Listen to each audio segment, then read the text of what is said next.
안녕하세요. 미국 주식 연구센터입니다. 코스트코가 2025 회계연도 2분기 실적을 발표했습니다. 강한 매출 성장세를 보였지만 동시에 인플레이션과 관세, 운영 비용 증가에 대한 우려도 함께 제기되었는데요. 탄탄한 멤버십 기반과 경쟁력이 있는 가격 정책을 바탕으로 업계를 선도하고 있는 코스트코지만 앞으로 해결할 과제도 만만치 않아 보였던 실적이었던 것 같습니다. 오랜만에 실적 미스를 기록하면서 주가도 떨어졌죠. 이번 실적 발표에서 드러난 핵심 내용과 이를 둘러싼 시장의 반응을 한번 이번에 면밀히 살펴보도록 하겠습니다.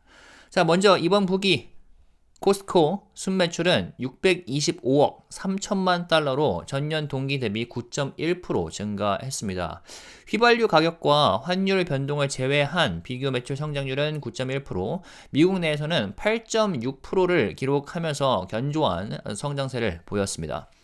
특히 비식품 부문에서의 성장세가 눈에 띄었는데요. 대형 가전제품과 보석류 판매가 두 자릿수 증가율을 기록하며 소비자들의 적극적인 지출이 이어졌습니다.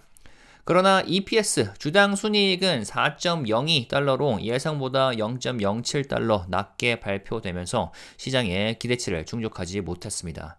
EPS 부진의 주된 이유는 환율 변동에 따른 외환 손실이었고 실제 운영상의 문제는 아니었는데요.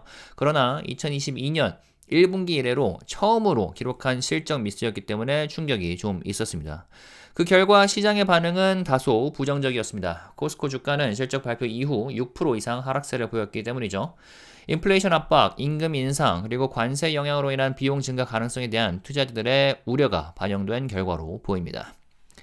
앞서 언급한 것처럼 이번 EPS 하락은 코스코가 2022년 1분기 이후 처음으로 예상치를 밑돈 실적 발표였는데요. 하지만 실질적인 영업 부진보다는 환율 변동이 주요 원인이었습니다. 외환 손실로 인해 EPS가 0.13달러 감소했으며 이를 제외하면 시장 기대치에 거의 부합하는 수준이었습니다. 캐나다와 국제시장에서는 기록적인 실적을 기록했지만 환율 영향으로 인해 보고된 수치는 기대에 못 미쳤습니다. 다만 미국 시장은 여전히 강세를 보이며 쇼핑 빈도가 미국에서는 5.6%, 글로벌 시장에서는 5.7% 증가했습니다. 고객당 평균 구매 금액도 증가하면서 높은 인플레이션 환경에서도 소비자들이 여전히 지갑을 열고 있다는 점이 확인되었습니다. 투자자들이 가장 주목하는 부분 중 하나는 향후 관세가 소비자 지출에 미칠 영향입니다. 론 바크리스 CEO는 중국, 멕시코, 캐나다에서 수입되는 제품들에 대한 추가 관세 가능성을 언급하며 이에 따라 비용 상승과 소비 둔화가 발생할 수도 있다고 밝혔습니다. 코스코는 일반적으로 고소득층 고객 비율이 높은 편이라 경제적 충격에 대한 방어력이 강한 편이지만 CFO인 게리 밀러칩은 소비자들이 더 신중한 소비를 보이고 있다고 지적했습니다. 이미 신선식품 부문에서 변화가 감지되고 있는데요. 상대적으로 저렴한 쇠고기와 간쇠고기와 닭고기의 수요가 증가하는 반면 고급 육류의 판매 성장률은 상대적으로 둔화되고 있다고 합니다. 하지만 비식품 부문에서는 여전히 강한 성장세가 이어졌습니다. 특히 보석류, 가정용품, 가구, 스포츠용품 등이 높은 매출 증가율을 기록했으며 이러한 품목의 지속적인 성장이 향후 코스코의 수익성에 중요한 역할을 하게 될 것 같아 보입니다. 코스코의 장기적인 성공을 이끄는 핵심 요인 중 하나는 멤버십 모델입니다. 이번 분기 유료 멤버 수는 전년 대비 6.8% 증가했고 글로벌 갱신율은 90.5%를 기록하면서 높은 고객 충성도를 유지하고 있습니다.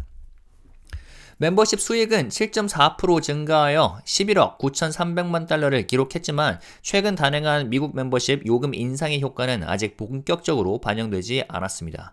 이번 증가율 중 약 3%만이 요금 인상의 영향이고 실제로 가장 큰 효과는 2025년 4분기와 2026년 1분기에 반영될 예정입니다. 코스코는 매장 확장에도 적극적인데요. 올해 전 세계적으로 28개 신규 매장을 오픈할 계획이며 3월 12일 매사추세츠주 샤론에 900번째 매장이 문을 열면서 중요한 이정표를 세울 예정이라고 합니다. 한편 코스코는 직원 만족도를 높이기 위해 최저 시급을 $20로 인상하고 최고 단계 직원들의 급여를 31.90달러까지 올렸다고 합니다. 이로 인해 SGA 비용의 13 베이시스 포인트 부담이 추가될 것으로 예상된다고 합니다.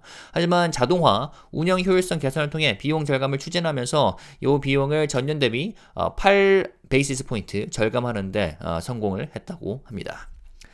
자, 코스코는 디지털 판매와 리테일 미디어 광고를 통해 새로운 성장 기회를 모색하고 있는데요. 이번 분기 이커머스 매출은 20.9% 증가했고 특히 금괴 및 가구 판매가 두드러졌습니다.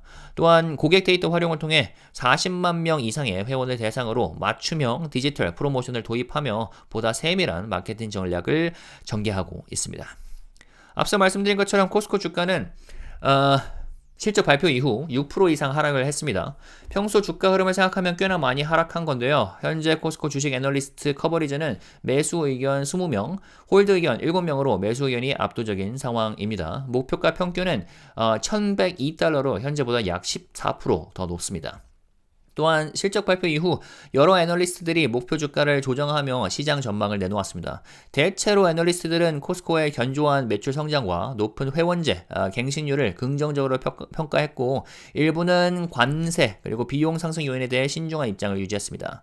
보시면 투리스트, 베어드, TD 코엔, 버스타인, JP 모간 등 여러 투자기관이 강력한 매출 성과와 회원제 모델의 지속적인 성장 덕분에 코스코의 목표 주가를 상향 조정했고요. UBS 같은 경우는 특히 현재 경제 환경에서 코스코가 소비자들의 가치 소비 트렌드에 부합하는 강점을 보유하고 있다고 평가하면서 장기적인 성장 가능성을 강조했습니다.